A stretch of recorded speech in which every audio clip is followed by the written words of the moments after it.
Wel- Welcome to DRB Coaching Center Pathology. Today we are going to look at most important points with regard to evolution. சரிங்களா? So evolution பொறுத்த வரைக்கும் ரொம்ப பேசிக் கான்செப்ட்ஸா நம்ம வந்து we're going to see it today, and almost வந்து we have 20 questions. சரிங்களா? So let's discuss one by one. And evolution பொறுத்த வரைக்கும் it's a longest unit ன்னு சொல்லலாம். But we are going. I mean, we expect at least 6 to 7 questions, and we are expecting to appear in 2025. ஒரு 6 to 7 questions வரலாம்னு சொல்லிட்டு நம்ம எதிர்பார்க்கிறோம். So most important questions நம்ம வந்து பார்க்கும்போது அனிமல் பிஹேவியரு, அதுக்கப்புறம் வந்து primordial development of earth and symbiosis, அப்புறம் வந்து என்ன டூல் வந்து நம்ம யூஸ் பண்ணுவோம் to actually evaluate phylogenetic relationship of different species. ஓகேங்களா? ஸோ இது பற்றி தான் நம்ம பார்க்க போகிறோம். சரிங்களா? Okay, so let's get into the first question straight away. Let me ask this one. The Urey-Miller experiment, this was conducted in 1953. இது addition point அப்படி ஞாபகம் வச்சுங்க. Urey-Miller experiment வந்து it was done in 1953, was significant because அந்த யூரே Miller வந்து என்ன பண்ணியிருப்பாங்கன்னா they simulated the condition, they simulated the primordial conditions. Primordialனா வந்து என்ன அப்படின்னு பார்த்தோம்னா ஆல்மோஸ்ட் வந்து 4.6 பில்லியன் இயர்ஸுக்கு முன்னாடி எந்த மாதிரி பூமி இருந்திருக்கும் அந்த மாதிரியான பூமியை வந்து லேப்ல வந்து கன்ஸ்ட்ரக்ட் பண்ணி அவங்க என்ன பண்ணாங்கன்னா they synthesized amino acids and simulated. See, இந்த வார்த்தையோட மீனிங் புரிஞ்சுங்க. சிமுலேட்டட்னா வந்து ஒரு ஒரு ஆஸ்பெக்ட் மாதிரி இன்னொன்று வந்து பண்றது. சரிங்களா? ரிப்பீட் பண்றது. அந்த அந்த பிரைமார்டியல் கண்டிஷன் எப்படி இருந்துச்சோ அது சேம் கண்டிஷன்ஸை வந்து நம்ம ஏற்படுத்தி they synthesised amino acid and simulated conditions, simulated primordial conditions. Primordial என்ன அப்படின்னு பார்த்தோம்னா பூமி தோன்றும் போது எந்த மாதிரி கண்டிஷன் இருந்துச்சோ அதே கண்டிஷனை உருவாக்கி இவங்க பண்ணாங்க. சரிங்களா? And what they actually did was, அவங்க வந்து சில கெமிக்கல்ஸ் யூஸ் பண்ணாங்க. என்னென்ன கெமிக்கல் அப்படின்னு பார்த்தோம்னா they used அது மீத்தேன். சரிங்களா? Methane and ammonia and hydrogen and water vapour. சரிங்களா? வாட்டர் வேப்பர் இந்த நாலத்தையும் வச்சு 800 டிகிரி செல்சியஸ்ல என்ன பண்ணாங்க அப்படின்னு பார்த்தோம்னா இது அவங்க வந்து ஹீட் பண்ணாங்க. ஹீட் பண்ண பிறகு என்ன வந்துச்சு அப்படின்னு பார்த்தோம்னா they also used electrical spark to produce the amino acid. ஓகேங்களா? to produce the amino acid produce பண்றதுக்காக இந்த சிமிலர் கண்டிஷன்ஸை உருவாக்கி என்ன பண்ணாங்க அப்படின்னு பார்த்தோம்னா they synthesized some important amino acid. So இந்த important amino acid தான் வந்து later on would form the basic form of life அப்படின்னு சொல்லிட்டு சொன்னாங்க. சரிங்களா? என்னென்ன அமினோ ஆசிட் அப்படின்னு பார்த்தோம்னா alanine, beta alanine, aspartic acid, இந்த அமினோ ஆசிட்ஸ் தான் வந்து அவங்களுக்கு கிடைச்சது. ஓகேங்களா? ஸோ இந்த மாதிரி தான் வந்து முதல்ல அமினோ ஆசிட்ஸ் உருவாயிருக்கும் அப்படின்னு சொல்லிட்டு முதல்ல சொன்னவங்க இங்க யூரே அண்ட் மில்லர் எக்ஸ்பெரிமெண்ட் தான். சரிங்களா? So option B is the right answer. Option B is the right answer. Okay, இதெல்லாம் வந்து ஒரு கொஸ்டின்ஸ்ல வந்து ஒரு 2-3 ஆஸ்பெக்ட்ஸ் வந்து நம்ம ரிவைஸ் பண்ணிக்கணும். சரிங்களா? Okay, so let's go to the question number 2. According to the modern evolutionary synthesis, the primary mechanism of evolution is the primary mechanism of evolution அப்படின்னு பார்த்தோம்னா nature actually select the newly forming species based on the adaptation. So எந்த animal வந்து adapt பண்ணிக்குதோ so they get selected by the nature. So natural selection is the primary, நல்லா ஞாபகம், primary mechanism of evolution. So most important key factor for evolution அப்படின்னு பார்த்தோம்னா adaptation, that is selected by the nature. ஓகேங்களா? So that is natural selection. ஞாபகம் வச்சுங்க. Okay, let's go to the question number 3. A key piece of evidence supporting the endosymbiotic theory for origin of eukaryotic cells is that mitochondria Mitochondria what? Have their own circular DNA and they have 70S ribosomes. ஓகேங்களா? So யூகேரியோட்ல வந்து origin of யூகேரியட் from ப்ரோகேரியட்ஸ் எந்த மாதிரி வந்திருக்கலாம் அப்படின்னு சொல்லிட்டு பார்த்தோம்னா, so என்ன key evidence இருக்கு அப்படின்னு பார்த்தோம்னா, யூகேரியோட்டிக் செல்ஸ் வந்து இந்த மைட்டோகாண்ட்ரியால அண்ட் பிளாஸ்டிக்ஸ்ல என்ன மாதிரியான டிஎன்ஏ அப்படின்னு பார்த்தோம்னா, they have circular DNA like prokaryotes and they have 70S ribosomes 70S ribosomes ஞாபகம் வச்சுங்க. ஓகேங்களா? ஸோ இதனால தான் வந்து என்ன பண்ணியிருப்பாங்க இந்த சிம்பாட்டிக் தியரியில் என்ன சொல்லியிருப்பாங்கன்னு பார்த்தோம்னா, யூகேரியட் வந்து could have originated from prokaryotes because they have two distinct these things. ஓகேங்களா? ஸோ யூனிக் ஃபீச்சர் ஆனால் ப்ரோகேரியட்ஸோட யூனிக் ஃபீச்சர் என்ன அப்படின்னு பார்த்தோம்னா, they have circular DNA and 70S ribosomes. So இதை பேஸ் பண்ணி தான் வந்து ப்ரோகேரியட் வந்து they have given rice to eukaryote. ஓகேங்களா? ஸோ இந்த கொஸ்டின் பொறுத்த வரைக்கும் they have their own circular DNA and 70S ribosomes. 70S ribosomes. And other part in பார்த்தோம்னா, which organelle is known as organelle within an organelle அப்படின்னு பார்த்தோம்னாவே it's also a ribosome. It is also a ribosomes. ஞாபகம் வச்சுங்க. ஒரு ஆர்கனலுக்குள்ள இன்னொரு organelle அப்படின்னு சொல்லிட்டு நம்ம எதை ரெஃபர் பண்ணோம் அப்படின்னு பார்த்தோம்னா, it is ribosomes. It is ribosomes. ஞாபகம் வச்சுங்க. Okay, let's get to the question number 4. The theory which proposes the most evolutionary changes at the molecular level are caused by random genetic drift rather than natural selection. ஓகேங்களா? So எந்த theory இது சொன்னது அப்படின்னு பார்த்தோன்னா, it is proposed by neutral theory of molecular evolution. ஞாபகம் வச்சுங்க. ஓகேங்களா? So which questions நல்லா படிச்சீங்கன்னாலும் உங்களுக்கு தெரியும். The theory which proposes that most evolutionary changes at the molecular level are caused by genetic drift. The allelic frequency changes. Okay, changes in the allelic frequency would cause the new species formation or phylogenetic evolution. ஓகேங்களா? So இது வந்து எந்த theory மூலமா வந்து நம்ம prove பண்றோம் அப்படின்னு பார்த்தோம்னா, it is proposed through neutral theory of molecular evolution. So option B is the right answer.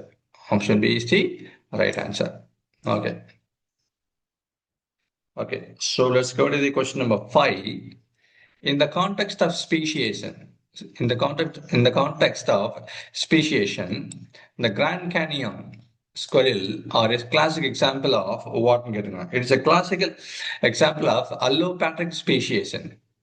Allopatric speciation என்ன அப்படின்னு பார்த்தோம்னாவே, ஸோ ஸ்பீஷியேஷன் ஒரு ஸ்பீஷிஸ் இருந்து ரெண்டு ஸ்பீஷிஸ் வந்து பிரியுது due to geographical isolation.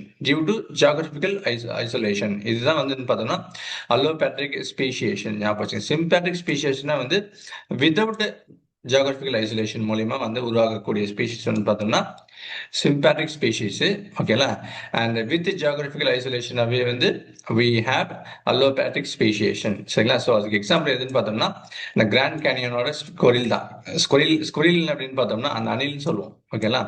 So they are classical example of allopatric speciation. ஓகேங்களா? So இது ரொம்ப ரொம்ப முக்கியமான question. We are expecting this to appear in 2025. ஓகேங்களா? Okay. So let's get to the question number 6. The Hamilton rule for kin selection is mathematically represented as Hamilton rule for kin selection. Kin selection என்ன அப்படின்னு பார்த்தோம்னா, இதெல்லாம் வந்து என்னன்னு பார்த்தோம்னா animal பிஹேவியர்ல வரும். கின் செலெக்ஷனு, குரூப் செலெக்ஷனு. சரிங்களா? So which is actually the Hamilton rule வந்து he was the one who deciphered the mathematical formula for kin selection.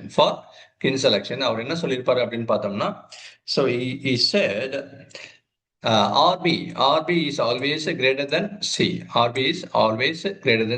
ஓகேங்களா? ஸோ கின் செலெக்ஷன் பொறுத்த வரைக்கும் என்னன்னு பார்த்தோம்னா, உடன் பிறந்தவங்களுக்காக நம்ம எதை ஒன்றா வந்து எடுக்கிறது, அதான் வந்து கின் செலெக்ஷன். ஃபார் எக்ஸாம்பிள் வந்து இந்த சோஷியல் லைஃப் ஆஃப் பீஸ்ல பார்த்துங்க, பீஸ்ல வந்து பார்த்தோம்னா we have queen bee, worker, drone bee. ஓகேங்களா? ஸோ குயின் மட்டும்தான் வந்து என்ன பண்ணும், ஃபெர்டிலைசேஷன் அந்த மாதிரியான அந்த ரீப்ரொடக்ஷன் அந்த மாதிரியான ஒரு வேலையை செய்யுது. ஒர்க்கர் பி எல்லாம்னு பார்த்தோம்னா அந்த பி ஹைவுக்கு அந்த அந்த தேன் கூடுக்கு வந்து எல்லா வேலையும் செய்யறது வந்து என்னன்னு பார்த்தோம்னா இந்த ஒர்க்கர் பீஸா. ஓகேங்களா?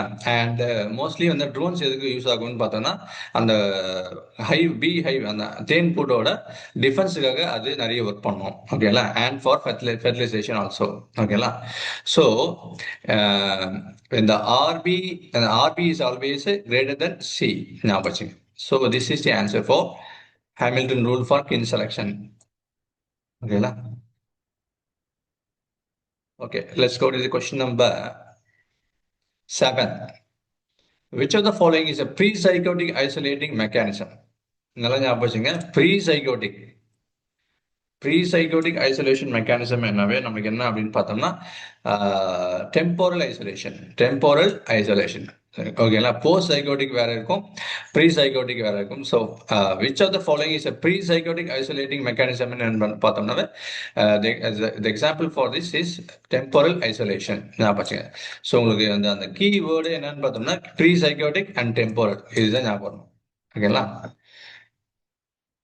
இதெல்லாம் வந்து isolating mechanism to evolve a species, for evolving a species. ஞாபகம். ஓகே, நம்ம ஆல்ரெடி வந்து ஃபர்ஸ்ட் கொஸ்டின்ல பார்த்தோம் பிரைமோடியல் எர்த்னு சொல்லிட்டு. ஓகேங்களா? பிரைமோடியல் எர்த் என்ன அப்படின்னு பார்த்தோம்னா பூமி உருவாகும் போது ஆக்சிஜன் கிடையாது. ஸோ இந்த ஆக்சிஜன் வந்து யாராலும் முதல்ல உருவாக்கப்பட்டது, த கிரேட் ஆக்சிஜனேஷன் ஈவெண்ட் வந்து it is done by cyanobacteria. So cyanobacteria உருவானது பிறகு தான் என்ன பண்ணுச்சு அப்படின்னு பார்த்தோம்னா மோர் ஆக்சிஜன் மாலிக்யூல்ஸை வந்து பூமியில உருவாச்சு அப்படின்னு சொல்லியிருப்பாங்க. சரிங்களா? ஸோ இதான் பார்த்தோம்னா great oxygenation event which dramatically changed Earth atmosphere into oxidising atmosphere. ஓகேங்களா? முதல்ல இருந்த அட்மாஸ்பியர் என்ன அப்படின்னு பார்த்தோம்னா ரெடியூசிங் அட்மாஸ்பியர் வித்தவுட் ஆக்சிஜன். நல்லா ஞாபகம், வித்தவுட் ஆக்சிஜன் முதல்ல. இப்போ இருக்குது என்னன்னு பார்த்தோம்னா oxidising atmosphere with lot of oxygen. So நம்மளோட அட்மாஸ்பியரோட ஆக்சிஜன் கான்சன்ட்ரேஷன் எவ்வளோன்னு பார்த்தோம்னா இட் இஸ் 18. ஓகேங்களா? ஞாபகம். ஸோ இதெல்லாம் வந்து additional points which you must remember. So the great oxygenation event which has dramatically changed Earth atmosphere was caused by the evolution of cyanobacteria. So இந்த cyanobacteria தான் வந்து these are the first bacterial form which formed oxygen in the Earth atmosphere. ஓகேங்களா? Okay, so இதெல்லாம் வந்து ஒரு முக்கியமான questions தான். Okay, let's take a look at the question number 9. A bat's wing and a bird's wing are example of. நல்லா ஞாபகம். Bad என்னது அப்படின்னு பார்த்தோம்னா வவ்வால். அதோட விங்கும் பேர்ட்ஸ் விங்கும் வந்து ஆர் எக்ஸாம்பிள் ஆஃப் வாட்னு கேட்டிருக்காங்க. சரிங்களா? So this is example of analogous structure. ஓகேங்களா? அனலாகஸ்னா என்ன அப்படின்னு பார்த்தோம்னா ஃபங்க்ஷனல் ஆஸ்பெக்ட்ஸ்ல சிமிலரா இருக்குது. பட் அந்த இன்டர்னல், அதாவது அந்த போன் ஃபார்மேஷன்ல வந்து they are different. Structurally they are different, but functionally they are similar. அதுதான் நம்ம என்ன சொல்லுவோம் அப்படின்னு பார்த்தோம்னா அனலாகஸ் ஸ்ட்ரக்சர் சொல்லுவோம். ஸோ வெஸ்டிஜியல் ஸ்ட்ரக்சருக்கு எது எக்ஸாம்பிள் பார்த்தோம்னா vermiform appendix in mammals and பின்னா. ஞாபகம். பின்னா அது ஒன்று. அண்ட் நிக்டேட்டிங் மெம்பரேன் வந்து அப்படின்னு பார்த்தோம்னா மேமல்ஸ்ல இஸ் ஆப்சென்ட் சொல்ல முடியாது. வெஸ்டிஜியல் சரியா வளர்ந்துருக்காது அந்த ஸ்ட்ரக்சர். ஞாபகம் வச்சுங்க. அந்த they have no use in the mammals. ஞாபகம் வச்சுங்க. ஸோ இந்த அனலாகஸ் ஸ்ட்ரக்சர் வந்து they lead to convergent evolution and divergent evolution சொல்லும் போது என்னன்னு பார்த்தோம்னா homologous and they have structural similar structure but they have different they perform different function. இதுதான் பார்த்தோம்னா homologous. அதோட எவல்யூஷன் எந்த மாதிரி எவல்யூஷன் இருக்குன்னு பார்த்தோம்னா they undergo divergent evolution. They undergo divergent evolution. இதெல்லாம் ஒரு முக்கியமான பாயிண்ட். ஓகே, இதெல்லாம் பார்த்துங்க. இதுலேயே உங்களுக்கு தெரியும் மேமல்ஸ், பேட்ஸ் எது அப்படின்னு பார்த்தீங்கன்னா இந்த belong to mammal category, and birds வந்து பார்த்தீங்கன்னா ஏப்ஸ். ஸோ இந்த ஃபைலம்லேயே வந்து we have different things. So different ஃபைலமில் இருக்கக்கூடிய ஸ்பீஷிஸ் வந்து they evolve similar traits of mechanism. அது என்னன்னு பார்த்தீங்கன்னா அனலாகஸ் தான். ஓகேங்களா? ஸோ இது ஒரு முக்கியமான point. Okay, let's go to the question number 9 10. நிக்கோன்னு சொல்லுவாங்க. டின்பர்ஜன். Niko Tinbergen. டின்பர்ஜன்ஸோட ultimate causation questions for behaviour address வாட்னு கேட்டுருங்க. சரிங்களா? ஸோ இந்த கொஸ்டின் வந்து addresses evolutionary history and adaptive function. நல்லா ஞாபகம் வச்சுங்க. Evolutionary history and adaptive function இது எல்லாமே அப்படின்னு பார்த்தோம்னா அனிமல் ஈத்தாலஜியில் ஒரு முக்கியமான ஈத்தாலஜின்னு ஸ்டடி ஆஃப் அனிமல் பிஹேவியர். ஞாபகம் வச்சுங்க. Ethology is concerned with study of animal behaviour. இந்த அனிமல் பிஹேவியர்ல முக்கியமான பாயிண்ட் என்ன அப்படின்னு பார்த்தோம்னா proximal causation and ultimate causation. நல்லா ஞாபகம் வச்சுங்க. ரெண்டு டேர்ம் முக்கியமான டேர்ம் இதுல அனிமல் பிஹேவியர்ல. இதுல ப்ராக்சிமல் அப்படின்னாவே ஃபார் எக்ஸாம்பிள் உங்களுக்கு புரியுற மாதிரி சொல்றேன். சரி, ரெண்டு அனிமல் வந்து ஒரு மேட்டுக்காக சண்டை போடும்.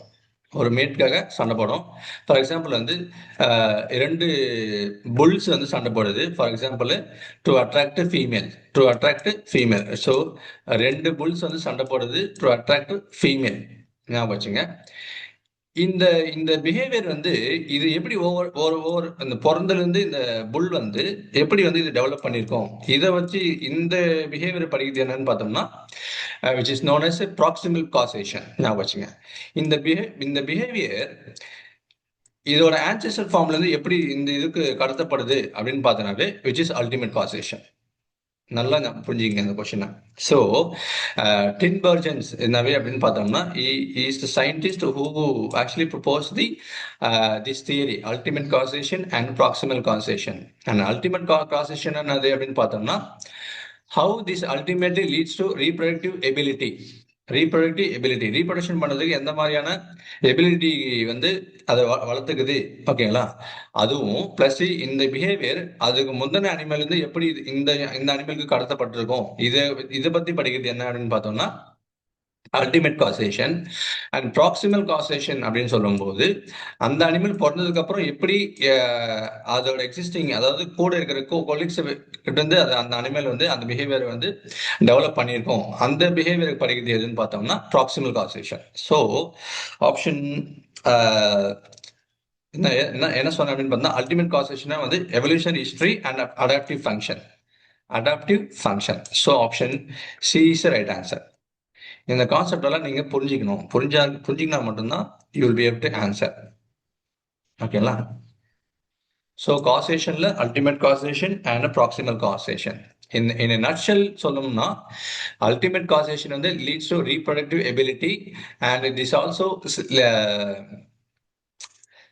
deals with how this behavior would have come from its ancestorல இருந்து எப்படி இந்த பிஹேவியர் வந்து இந்த புல்க்கு வந்திருக்கும் அதை பத்தி நம்ம படிக்கிறது என்னன்னு பார்த்தோம்னா அல்டிமேட் காசேஷன். அதை பத்தியான அடாப்டிவ் ஃபங்க்ஷன் அண்ட் ரீப்ரொடக்டிவ் எபிலிட்டின்னு சொன்னாமே this deals with the ultimate causation. ஓகேங்களா? அல்டிமேட்டா அந்த உயிரினத்துக்காக எந்த மாதிரி யூஸ் இருக்கு அந்த பிஹேவியர்னால. ஸோ இதுதான் வந்து ultimate causation. Okay, so let's go to the question number 11. which of these is a key adaptation seen in primates? பிரைமேட்ஸ்ல வந்து என்ன கீ அடாப்டேஷன் அப்படின்னு பார்த்தோம்னாவே grasping hand with opposable thumb. So பிரைமேட்ஸ்ல ஒரு முக்கியமான ஃபீச்சர் என்ன அப்படின்னு பார்த்தோம்னா அப்போசபிள் தம்னா என்னன்னு பார்த்தோம்னா நம்ம கை அப்படியே வச்சுப்போம். கை வச்சுட்டு நம்மளோட தம்பு வந்து எல்லா ஃபிங்கரையும் வந்து டச் பண்ண முடியும். ஃபிங்கர் டிப்பையும் வந்து நம்மளால டச் பண்ண முடியும். அந்த 4 ஃபிங்கரையும், இண்டெக்ஸ் ஃபிங்கரு, அப்புறம் மிடில் ஃபிங்கரு, அப்புறம் வந்து ஸ்மால் ஃபிங்கர், இது எல்லாத்தையும் வந்து என்ன பண்ண முடியும்னு பார்த்தோன்னா, இந்த தம்பு வச்சு அதோட ஃபிங்கரை வந்து அதோட அந்த ஃபிங்கர் டிப்பை வந்து நம்மளால டச் பண்ண முடியும். அதான் opposable thumb and grasping hand. So இதோட கீ அடாப்டேஷன் பார்த்தோம்னா, so B is the right answer. B is the right answer. ஞாபகம் வச்சுங்க.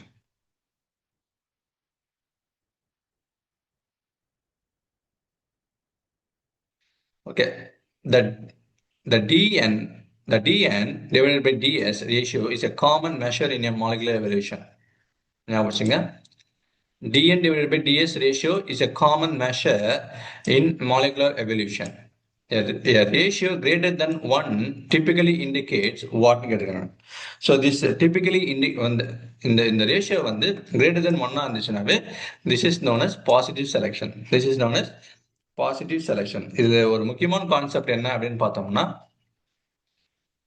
சரி எவல்யூஷன் போது ஒரு ஒரு அனிமல் இருந்து ஒரு அனிமலுக்கு வந்து ஒரு அனிமல் இருந்து ஒரு அனிமல் வந்து உருவாகுது அப்படின்னு பார்த்தோம்னாவே, அந்த மாலிகுலர் எவல்யூஷன், அதாவது ஜெனட்டிக் எந்த ஜீன் வந்து கோட் பண்ணுதோ அந்த ஜீன்ல இருக்கக்கூடிய பாசிட்டிவ் செலெக்ஷன் தான் என்னன்னு பார்த்தோம்னா TN divided by ds, which is always greater, which is all when the இதோட ரேஷியோ வந்து greater than 1 இருந்துச்சுனாவே இது என்ன அப்படின்னு பார்த்தோம்னா பாசிட்டிவ் செலெக்ஷன். ஓகேங்களா? This puts pressure on the genes which codes for protein. So இதுதான் அப்படின்னு பார்த்தோம்னா இந்த டிஎன் டிவைடட் பை டிஎஸ் ஞாபகம் வச்சுங்க. So option D is the answer. Option D is the answer. Let's go to the question number 13. The evolutionary process where unrelated species evolved similar traits due to similar environmental pressure, which is known as convergent evolution. Which is known as convergent evolution. இப்போதான் நாம பார்த்தோம். ஓகேங்களா? Okay. A female peacock choosing a mate with the most extravagant tail is an example of. ஓகேங்களா? So it is an example of intersexual selection. Intersexual selection. இது என்ன அப்படின்னு பார்த்தோம்னா, இது அனிமல் பிஹேவியர்ல தான் வரும். இதுவுமே இது என்ன அப்படின்னு பார்த்தா, ஃபீமேல் பீகாக் தான் வந்து சூஸ் தி மேட். ஓகேங்களா? ஆண் மயில வந்து சூஸ் பண்ணும். ஓகேங்களா? ஸோ எதை வச்சு சூஸ் பண்ணும் அப்படின்னு பார்த்தோம்னா, அந்த மேல இருக்கக்கூடிய அந்த மோஸ்ட் பியூட்டிஃபுல் டெய்ல வச்சு தான் என்ன பண்ணும், அதை மேட்டிங்காக சூஸ் பண்ணும். ஓகேங்களா? ஸோ இந்த மாதிரியான செலெக்ஷன் என்ன மாதிரி செலெக்ஷன் சொல்லுவோம் அப்படின்னு பார்த்தோம்னா இன்டர்செக்சுவல் செலெக்ஷன். சரிங்களா? இன்டர்செக்சுவல் செலெக்ஷன். இது இங்க ஒரு ஃபீமேல் பீகாக் இருக்கு, இங்க நிறைய மேல் பீகாக் இருக்கு, இங்க நிறைய மேல் பீகாக் இருக்கு. அந்த மேல் பீகாக்கோட டெய்ல் வச்சு நம்ம என்ன பண்ணுது, இந்த ஃபீமேல் வந்து சூஸ் பண்ணுது. ஸோ நம்மளோட துணை வந்து யாரா இருக்கணும் அப்படின்னு சொல்லிட்டு. ஓகேங்களா? இது என்னன்னு பார்த்தோன்னா this is known as intersexual selection. வச்சுங்க. இன்ட்ரா கிடையாது, inter. So option C is right answer. இது எல்லாமே வந்து அனிமல் பிஹேவியர்ல வரும். ஓகேங்களா? Which of the following is not a component of Darwin's theory of evolution? இது நல்லாவே தெரியும் எல்லாருக்கும். B is the answer. Inheritance of acquired characters. இது என்னன்னு பார்த்தோம்னா லமார்க் சொல்லியிருப்பாரு. So it is not a component of Darwin's. So struggle for existence, natural selection, வேரியேஷன்னாவே என்னன்னு பார்த்தோம்னா Darwin's, except inheritance of acquired characters. Okay, let's go to the question number 16. The concept that explains why vampire bats share blood meal with the non-relatives. நல்லா திரும்பவும் ஒரு முறை பாருங்க. The concept that explains why vampire bat அப்படின்னு பார்த்தோம்னா, நம்ம நிறைய வந்து கோஸ்ட் மூவிஸ் எல்லாம் பார்ப்போம். நிறைய இந்த வேம்பயர் பேட் எல்லாம் வந்து அப்படியே பறக்க விடுவாங்க. ஓகேங்களா?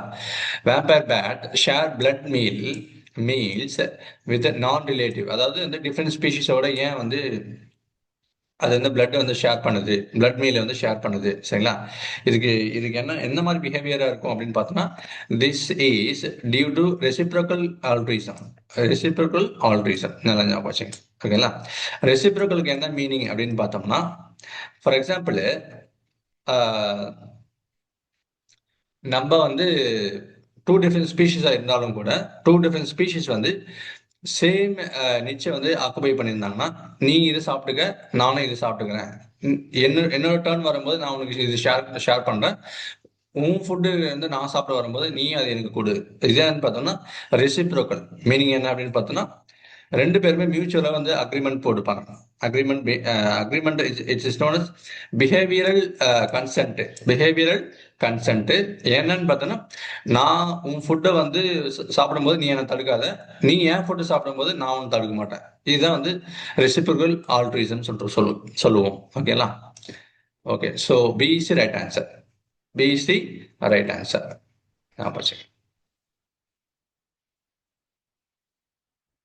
The Hadean eon is characterized by, so which is characterized by what? The formation of earth and abiotic synthesis of organic molecules. Organic molecules. சரிங்களா? இதெல்லாம் வந்து ரொம்ப பேசிக்கான கொஸ்டின்ஸ் தான். Option C is the right answer. A key limitations of Darwin's original theory was that it could not explain. See,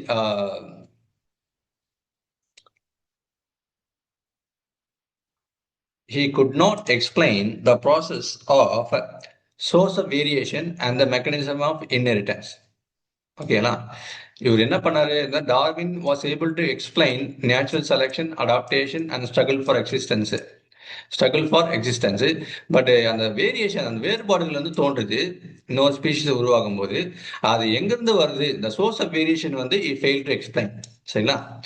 so இதுதான் வந்து என்னன்னு பார்த்தோம்னா, Darwin's could not explain the source of variation. The source of variation ஞாபகம் வச்சுங்க. Okay, let's look at the question number 19. Which molecular tool is most commonly used as a universal phylogenetic marker for classifying bacteria due to its slow evolving nature? Okay, phylogenetic marker nave namukku வந்து we always go with the 16S ribosomal RNA. 16S ribosomal RNA ஞாபகம் வச்சுங்க. 16S RNA rRNA நல்லா ஞாபகம் வச்சுங்க. 16S rRNA வந்து used as a molecular phylogenetic marker. Okay. Let's look at the question number 20. The evolutionary pattern where a single lineage rapidly diversifies into many species adapted to various niches is known as adaptive radiation. Adaptive radiation is an example என்னன்னு பார்த்தோம்னா Darwin finches, which he actually found in the Galapagos Island. Okay, the boat he used is HMS Beagle. HMS Beagle. Okay, see next.